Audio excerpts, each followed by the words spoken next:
Paul Herrera in Tito Ortiz's corner. Here's the tail of the tape. Mezger's 7 years older. Both are close to that 200-pound weight limit for the lightweights. Ortiz 6'2", Mezger 6'1". Let's go up to our Octagon announcer, Bruce Buffer. Ladies and gentlemen, we are now in the final bout of our lightweight tournament. This bout will determine the champion. Starting off with my fighter to the left. He's a submission fighter from the Lion's Den. Ranked number 2 in the world of the sport of pancrase. He now holds a 3-0 record in the UFC, standing 6 feet, 1 inch tall, and weighing in at 198 pounds. Please welcome from Dallas, Texas, Guy Mezger!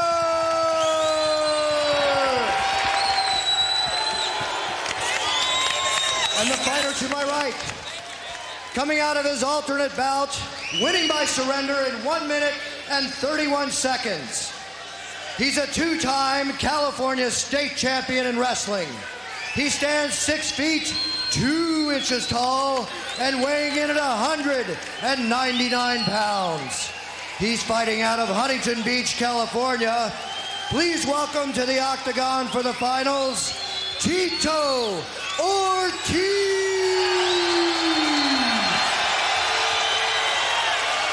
Tito Ortiz is competing as an amateur, no prize money. He's a student at Golden West College, and therefore is just fighting because he loves it. He's going to be a student at Cal Bakersfield, and he says, my number 1 goal is to get my education. His wrestling career provides that for him, and that's his number 2 goal. Mezger has more experience in the Octagon. Let's see if that's a factor. Similar body types. We both know they're in great shape. Question is, who's the better striker and who's going to get that first takedown? And Ortiz is throwing heavy leather, and it's Mezger who decides to take the shot. He goes in on the single leg and eats a couple of elbows to his back. Heads down and protected, doesn't have a clean shot at it. But Mezger's never going to be able to pick that leg up against Ortiz. He breaks the lock. See if he tries to get back to his feet. A knee by Ortiz.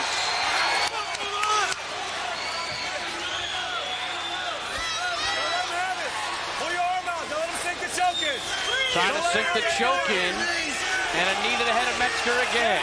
Front headlock position, and Ortiz is doing a lot of good things here. He has an inside cradle on Mezger. And a tap out, I thought Mezger was tapping. It certainly looked like it. Get it up. And John McCarthy steps in. Come on, I don't know. I don't think so. I think John wants them to Oh, look he's got a cut on his head. Yep. One of the knees must have cut his head. And John McCarthy summons off your hands, man. You kick. the doctors. Put your head down. Don't put that on. It's going to make it worse. He's got one right in on his head. Keep going, guy. Leon Tabbs is there, cut man. He's got 2 of them. Dr. Richard Estrego and Dr. Joel Cooperman are there. No, he did not tap. He's trying to block it. He's trying to block. I see what he's doing. He did not tap. You're doing good. If they're going to let it go, we're going to get going again. Well, a very clear description by McCarthy. It did appear that his hand came down, but apparently it was in a block to prevent from being hit. But unfortunately, he absorbed a couple of big knees to the head, both of which seemed to cut. You heard the doctor say there's 2 of them. From a front headlock position, Mezger's head is down. He now goes into what we call an inside cradle. You see the head exposed out front. Bang, there's the first knee. Now he's going to follow it up again once Mezger's belly's out again. He'll come up and drive another knee down, and they both seem to cut the skull, but cuts aren't bad. They're going to continue to fight. So you heard John McCarthy say that he did not tap, which I thought he was tapping. He was trying to ward off his opponent, and John's got much more experience than I do in that respect. And Mezger comes out throwing the right hand. Big right hand. It seemed as though Ortiz controlled the striking from the feet early on. That's why Mezger took the shot, something we really haven't seen him do. And now Ortiz goes in on a double leg. And he's got it. But Metzger's got a shot at a guillotine choke here. He's got a shot at a guillotine choke. That's what he's been working on at the Lion's Den. And he's got it fair. He's tapping out, and Mezger caught him. Mezger wins it. Mezger caught him. Oh, a tremendous medal Mezger showed there.